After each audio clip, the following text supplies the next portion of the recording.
NSR agro farm থেকে আপনাদেরকে জানাই শুভেচ্ছা ও স্বাগতম।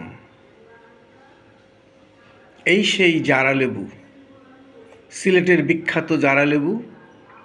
আমার বন্ধু লাবু তার বাগান থেকে দুটো জারা লেবু দিয়েছে।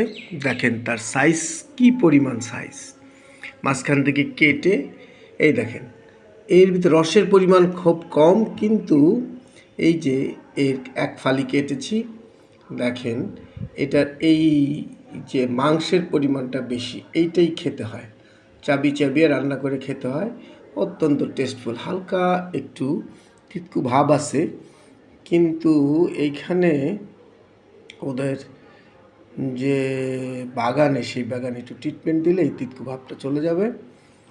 আপনারা এই জারা লেবু চাষ করতে পারেন, অত্যন্ত সুস্বাদু। যারা মেয়েরা অন্তত যারা লেবু খান, কাঁচা লেবু পছন্দ করেন, এই স্বাস্থ্য সচেতন এবং চামড়াকে সতেজ রাখতে চান, স্কিন সতেজ রাখতে চান, তারা এই জারা লেবু প্রতিদিন এক স্লাইস করে কেটে চাবিয়ে খেতে পারেন। মিষ্টি, কোনো টক নাই, এক্সট্রা একটা ফ্লেভার আছে, সুন্দর। আমারও দুটো গাছ আছে, লেবু ধরেছে, আজকে এই দুটো গিফট পেলাম। ধন্যবাদ সবাইকে। আমার চ্যানেলটি সাবস্ক্রাইব করবেন। ভালো থাকবেন। আল্লাহ হাফেজ।